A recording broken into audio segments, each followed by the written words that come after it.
Welcome to the Santa Dialogues. This is a podcast for the Santa Sabina community featuring our teachers, our students and experts from our community who come together to discuss issues relevant to our students, their learning, their wellbeing and their development. My name's Paulina Skerman and I'm the principal of the college and the host of our podcast. The Dominican, St. Thomas Aquinas, firmly believed that there was all truth somewhere, but also that there was some truth everywhere. He took all objections seriously, carefully distinguishing any truth from its error. This is the basis of modern theological use of the word dialogue. The pursuit of truth is a shared journey of discovery. The Santa Dialogues, therefore, is a vehicle for us to enjoy this shared journey of discovery in the pursuit of truth. Now, today I'm joined by our wonderful panel here, and our topic is social media, the good, the bad and the ugly. We now know that social media is deeply woven into the lives of young people, especially for girls, and it can be a space for connection and creativity, but sadly also a place for comparison, for anxiety, and even harm. Today on our panel we have with us, first of all, Aditi Kamath over here. Aditi is an ex-student. She serves on the E-Safety Commissioner's Youth Council, and of note she's not representing the E-Safety Commission today nor the Youth Council, but she's speaking about her personal advocacy in that cyberspace area. And she's currently taking a gap year and hoping next year to go to university where she might study engineering. Beside her, we have Ms. Elise Wiley, and Elise is our Dean of Student Wellbeing. Have I got that right? Or Director of Student Wellbeing. And you work with young people and how they're managing the social and emotional impacts of life on them every single day. We've also got with us Louisa over here and Verena over here. They're both in Year 10. We have Lily in Year 11 and we're delighted that Shania could join us and she's in Year 7. So we're about to explore the highs and the lows of the teen digital world for girls. So I guess one of the things we'll start with is that research tells us that about almost 50% of teenagers say that they are online almost constantly. And that's a big shift even from 5 years ago. And this kind of immersion in technology shapes everything we do and say and hear. So what I'm interested in is what is the first app you open in the morning? So who would like to tell me? Lily? I mean, after checking my emails, because I have to do for school, unfortunately it is Twitter. Twitter? Unfortunately. Twitter? Yeah. That's interesting. Why Twitter? It's less so about specifically the platform and more just the people that I've met on there, like my online friends or the connections. It's a place where I've kind of gotten my algorithm curated to more art and my interests rather than the political side of Twitter, sure. But it is still unfortunately quite a very politically radical space. Yeah, I love how you said you've curated your algorithms so that they serve you. That's very interesting and something we can explore today. Louisa, what about for you? What's your first app of the day? Unfortunately, I would have to say Instagram. Why unfortunately? Because I think it's definitely addictive, but in many ways it's become like a sort of news outlet for like younger people. It's in short, like detached videos suiting our attention spans, and like I get to see what my favorite celebrities are up to. Okay. So you're very serious. You're checking emails for schoolwork, and you're into the celebrities. I check emails after. Okay. So you're checking your emails too. First or second. Yes. Okay. And are you expecting someone's emailed you overnight about schoolwork? Hope not. No. Sometimes we get early morning emails. Sometimes we get like notifications and task notifications. Right. Shania, you're the youngest person here. What about for you, love? Do you get onto your apps in the morning? Actually, no. No. I have a strict mother. And father. Tell me, what do you do? When do you get to access your technology? When I get to access my technology, it's after 7. And when I walk to school, I can't look at my phone. So basically, the only time I get to go on my phone is the 15 minutes after I come home. And that's probably WhatsApp or Snapchat. WhatsApp or Snapchat just for 15 minutes. Yeah. So we're probably not looking at a total addict yet. Yeah, not yet. Fantastic. Great parents, love that. And I want to hear a little bit more about how they work in that space with you soon, because that's extraordinary to see that kind of impact that they're having on you. Miss Wiley, what about you? What do you check your digital technology when you wake up? I do. I might check emails, but I'm also a little bit practical, PDH PE teacher. I'm checking the weather. I need to know what I'm going to do for my lessons, if the weather's raining or too hot, things like that. So a little bit of practicality. Okay. And Aditi, what about you? I would have to say the news. Like every day something new is happening around the world. So I like to stay on top of that. And then my emails and my messages. Now, I think that's interesting. You've just spoken about news and you spoke about Twitter. I've actually cancelled my Twitter account because I found it a little bit of a vitriolic space. Maybe my algorithms were set in such a way that I was only seeing nasty kind of dialogue. So I decided to move myself away from it. But you seem to be on there as well. So just wondering with the Twitter and the news, do we believe everything that we read there in the mornings? Because one of the things we're hearing is that there's a lot of misinformation that is being propagated via social media. And, you know, you're looking at the weather, but you're looking at news. Do you believe everything that you read? Do you believe everything about the celebrities that you read? For the purpose of this podcast, I opened like TikTok and I got a TikTok account like 2 weeks ago. And I found it very disturbing how it quickly went into a loophole of conspiracy theories.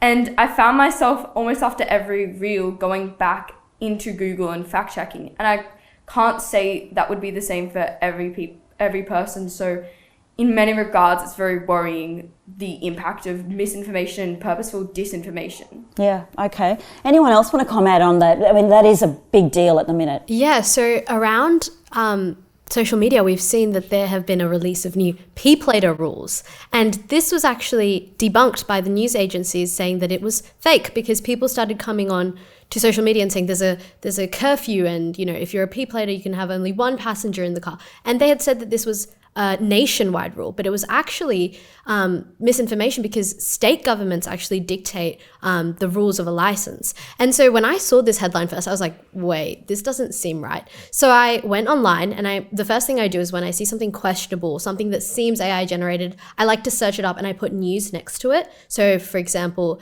driver P-Plater rules, new rules, news, and then there'll be articles if it is something that's happening because the news is always reporting on it. But when I saw that there wasn't, I immediately went back. I reported that post as misinformation. And then I like to reset my algorithm because I find that helps change what comes up on my feed, because what I want is honesty and truth. And I think that that's what a lot of people want. And so when you can't identify misinformation, it's helpful when other people report it on platforms so that it doesn't misinform them. Yeah, and I think one of the things that we see in today's media, which wasn't there when I was younger, is clickbait. So that it's just the headlines that draw you in and then you need to go further. And often the headlines can be very, you know, they direct you in maybe not such a truthful way. Do you find that? Does the clickbait draw you in? I think to some extent, but I would like to consider myself a media literate person, and I would say often clickbaits have slightly shallow, trivial stuff about them, so therefore I'm not very interested in them. Fantastic. All right. Like utterly absurd. Yeah, it's just utterly absurd or extremist or honestly wholly just fear-mongering. Yeah, or just exaggerating. Like, you'll never guess what happened to blah, blah, blah. And you click it and then it's nothing. Yeah. So does that mean that, for me, I actually stopped clicking it? Yeah. Because I'm so sick of seeing the clickbait lead to nothing that I don't even go there. It sounds like you're in a similar place. I avoid it, but my mother is quite on Facebook a lot, so I have to end up telling her to avoid certain things. Yeah, I've had to have a chat with Mum on Facebook too about what's actually not really real. So, Verena, what about you, love? How much time do you spend every day online? I don't really have like a lot of time to do it because like I wake up and then I go to school and then come back and then do work and then all over again. Maybe I'd have like 30 minutes possible. A day? On social Hopefully, media. but Yeah. usually I just do it on the weekends. Yeah, okay. And do your parents have any control over that, or do you discipline yourself? I try to discipline myself. Excellent. Well, let's wait and hear about how you do that. So, Elise, from your experience in that wellbeing space, we know that young people are always on. And in fact, you know, we have Judith Locke and Danielle Einstein who've just written this incredible book, Raising Anxiety, which is really talking about that impact of being on all the time and the impact we've had on anxiety in young people and all sorts of other issues. How do you think it impacts our girls here at the school? What do you see every day? Yeah, I really do notice in our context that notion of FOMO, like fear of missing out. So they'll talk about waking up, and it's, you know, we just spoke about that. It's the first thing we check in the morning. The bell goes in the afternoon. It's the first thing they've checked. What have they missed out on? Who's liked their post? You know, going back to Danielle Einstein, I heard her speak only a few weeks ago, and she spoke about this notion of the importance of being pleasantly bored. And I think that's something that, you know, the social media has really taken away from, because it makes us more creative. It makes us more patient. If we take it back to when we were in lockdown, when we had to be pleasantly bored, we were doing things like trying new recipes, getting into trends, you know, whether it was fitness. We all bake sourdough bread. Exactly. Yeah. So I think it's really important that we take it back to that. It doesn't have to be on all the time. So here at school, what are some of the things that we do to, I mean, we've also talked about the fact that the kids have got a shorter concentration span these days.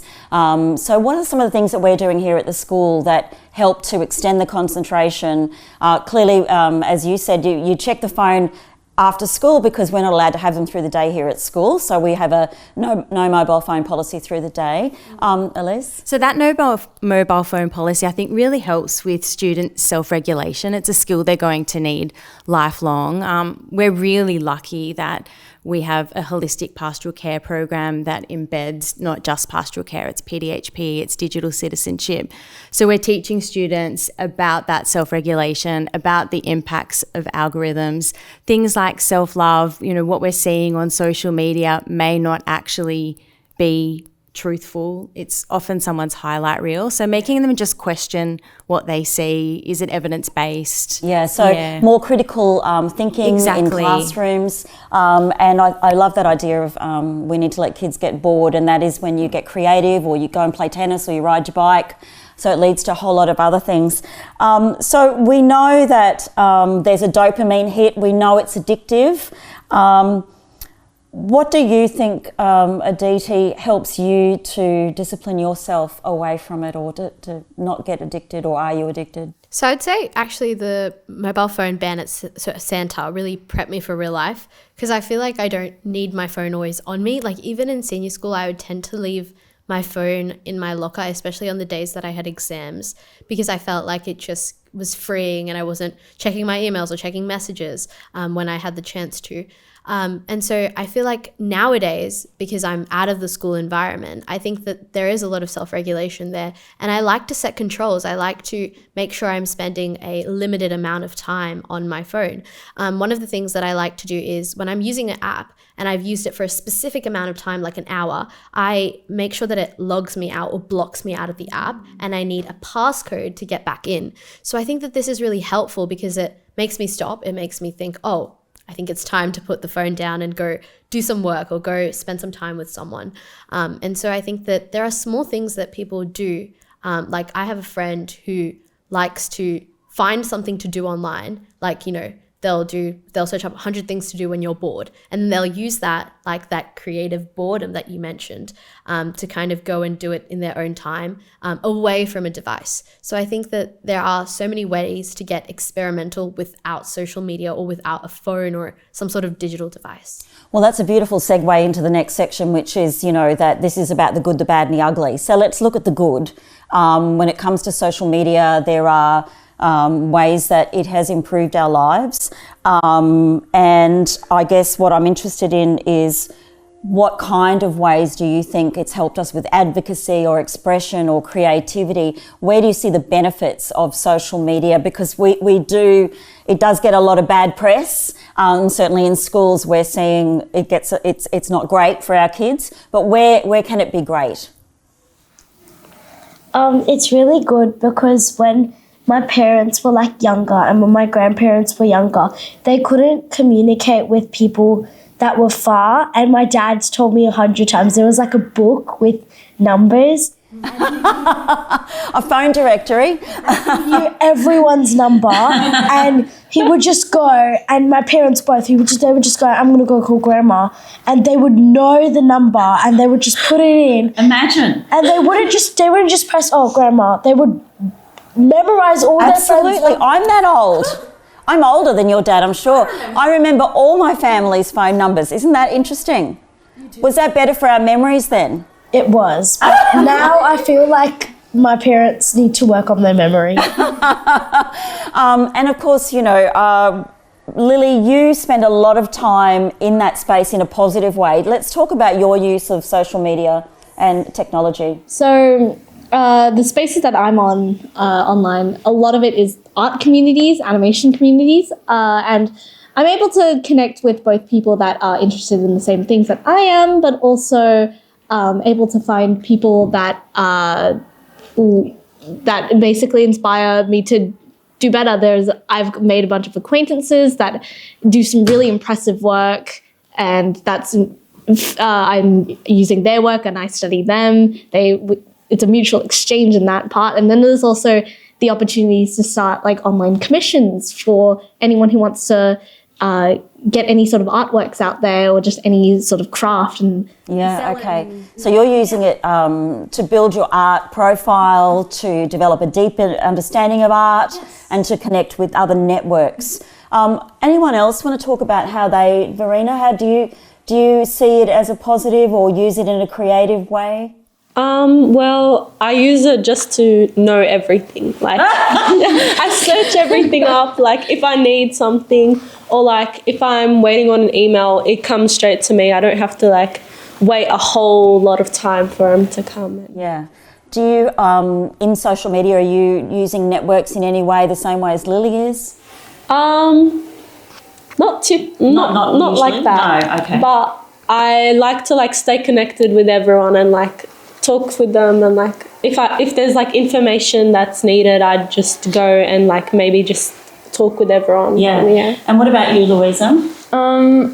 In terms of networks, In terms of networks, I'd say I like to look at a lot of musical artists, whether that's indie ones, like Australian artists. Like I really like looking at Australian artists like Budra and what they release on like social media, and I think it's very powerful in that way in terms of giving voice to people who would usually not have a voice. Yeah, okay.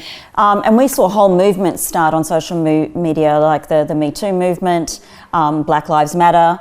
And for me personally, I use LinkedIn a fair bit, where I can look at research that's going on across the world in education, and there's some very credible sources on there that we can look at. What about for you, Elise? Do you... I actually have used social media as a way to connect in the literary world.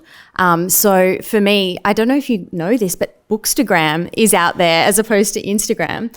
And like connecting with authors, finding out about books I would never have even maybe tapped into. What's it called? Bookstagram. Well, it's on Instagram, but it's Bookstagram. Like a small community of specific. It's massive. There's millions of people on there. Right. Yeah. So there we go. So there's lots of ways we can see that it works in a good way. Aditi, do you see young people leveraging social media for good? 100%. I feel like even at Santa, that's what we do. We had the prefect Instagram, we still do. That's 3 generations of leadership teams. And it's both teacher managed and student managed. So you can see that students come up with the content, they put it out, and that relates to other students. And that helps them get involved, that helps them get aware on different causes and, issues. Like I've seen that the new prefect team has done a great job with their content, and they're just so fun, and I love watching the videos, and I know that I'm sure that lots of students do as well, because I see comments and things and lots of likes as well. Other than the Santa space, I think that there's so much that goes on online. So we've got petitions where people come together and find ways to uplift certain causes or raise money through fundraisers. I think e-commerce has made buying and selling things a lot easier for sustainable uses. Like Depop is a platform where people can buy clothes, and just that sustainable cycle of clothing is just it's become so much more massive since the online world has incorporated it. Yeah, fantastic. So moving along a little bit to an area that concerns us, and that's probably the impact of social media on body image, the social pressure.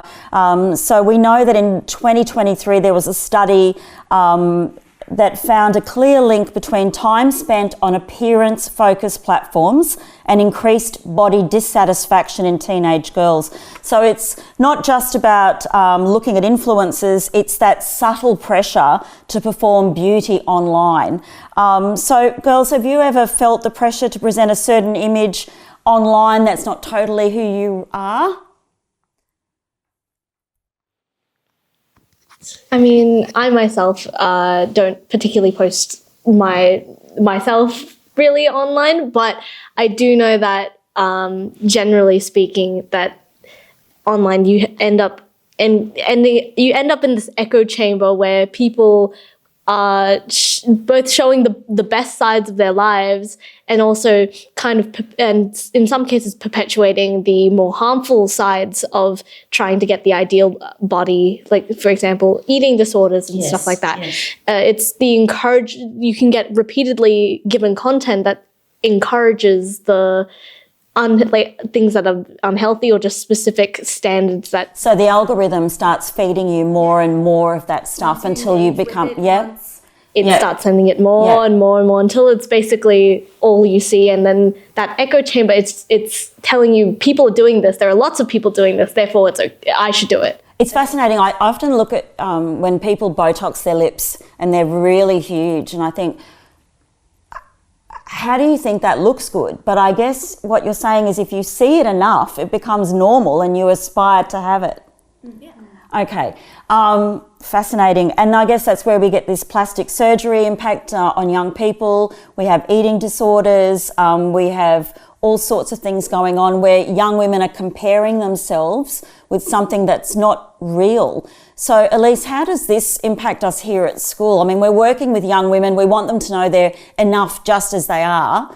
And then we've got this other influence coming at them, telling them they're not enough as they are, because, of course, they want to sell products and make money. And it's about changing the narrative. It's not about what our bodies look like, and it's about what our bodies can actually do. I saw a really good Nike t-shirt, I think it was the other day, that said our bodies can do anything. Yeah. And that's right. They can play sport, they can cook musical instruments, they allow you to debate.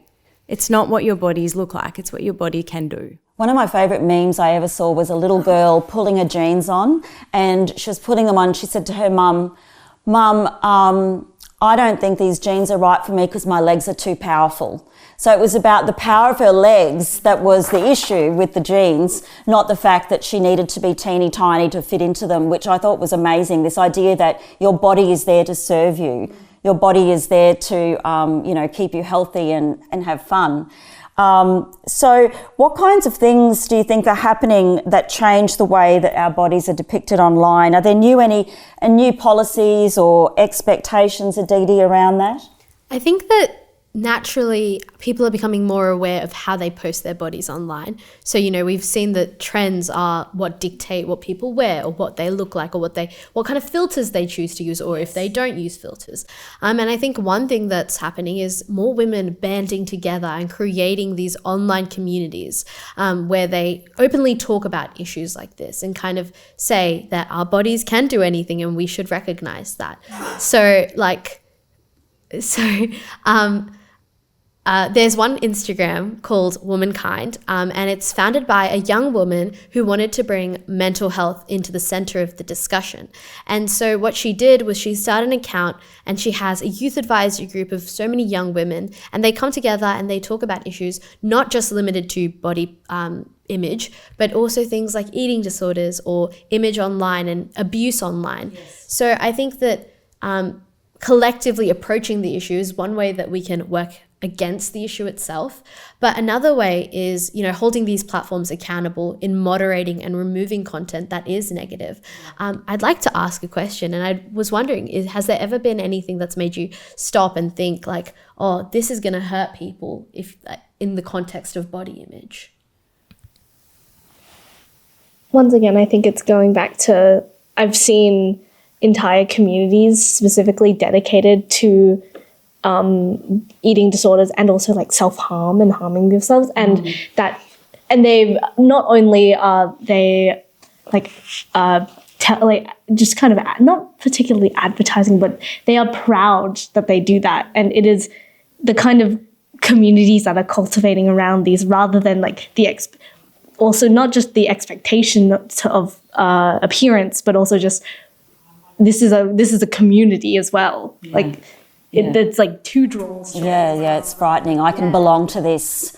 That is frightening. I mean, I love Celeste Barber's Instagram, where she takes the perfect model with the everything's been filtered and perfect, and then of course she makes fun of it all in her own way, and she's got millions and gazillions of followers because it resonates with women that is not what is real.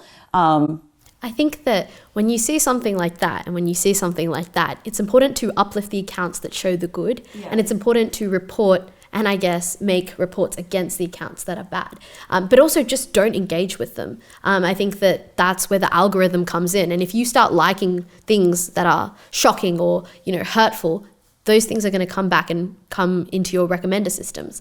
And so I think that it's really important to follow the accounts that you want to support and block or report then block is the best thing that you can do, because that just keeps your Instagram landscape clean and what you want on there. So we know that, as we said, it's social media has been linked to anxiety, sleep disruption, emotional overwhelm, especially among girls, and we see lots of problems with young people in social media. Have you ever felt emotionally drained or anxious after being online, girls? Verena? Usually I'd feel like really tired and like I wouldn't be bothered to do anything, and I'd lose concentration. And so like what I'd do is I'd just like have a nap or go for a walk or like do something that makes me like awake again. Yeah, and I guess we've got the wonderful benefit of Talong, the Outdoor Education Centre. And so when we go out there, it's completely mobile free. What kind of feeling does that, Shania? You've been out there and there's been a whole lot of girls around you without mobile phones. How does that feel?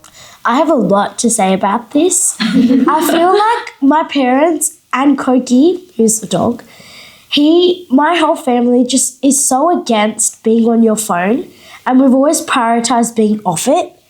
And I feel like it's different for the people in my grade, but there are a lot of people who really want to be on their phone all the time. Like, I remember at the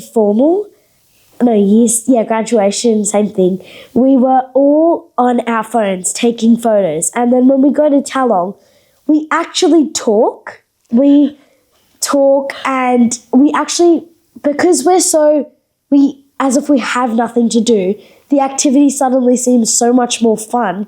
And then we just look at the best of it because there's nothing else to do. You can't just go and pick your phone up. So you look, oh my God, we have this next. And then you just feel so much more happier. And you're throwing yourself in there. And Shania, as we're finishing up today, One of the things we've done this year, and Miss Wiley was instrumental in making it happen, is we have online charters at night.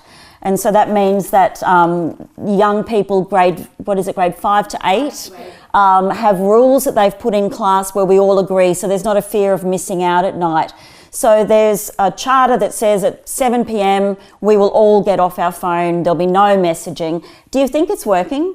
It is definitely working. Is it? For everyone, or do you think there's some girls breaking the rules? I mean, I'm just going to say for everyone, because at 7 p.m. before the online charter was there was always messages going on, and my mum would tell me, why are you on your laptop? Because my laptop has messages as well. And she would say, just put yourself on focus and leave it. But then you'd have 177 unread messages. Good grief. Just from 3 people asking about if tomorrow is Mufti Day or is tomorrow prac. Oh my goodness. Check your emails and check your schedule. Right. And after the online charter, I feel like people have realised that they have everything they need to answer their own questions, and they don't need to initiate another question. And the charter helps you create boundaries and limits aside from what your parents have done or what you do for yourself. It gives you time to relax. It gives you time to feel that, whoa, I'm not on my phone a lot, and there aren't people that always want to chat. It really just helps you balance your time between friends, family, school. It helps you really give your time to wind down, take your dog for a walk, read a book. Yeah. So, Miss Wiley, that's a ringing endorsement to online charters at night. And I know some of our kids aren't into them, but it sounds like it's a success. I'm really happy to hear that, Shania, especially because when we created this or had the idea about it, we put it out to the girls. We surveyed them, we interacted with them to find out what they really wanted. And surprisingly, it was this cutoff time. Like, that was the biggest and most important thing for them, that they all knew that they could just cut off and move on to whatever gives them joy, that's not online. And I think that's a great place to finish, because we know that young people need boundaries, whether you like it or not. And I think the phone boundaries are really important in promoting good health. And so we've got to be able to use social media to work for us rather than it controlling us. So I'd like to thank all of you for your honesty and your insight. It is complex. It brings beauty, pressure, opportunity and challenge, but it is here to stay and we have to live with it. But hopefully we can, through these sorts of conversations, help young people to make good decisions and healthy decisions. Thanks, everyone.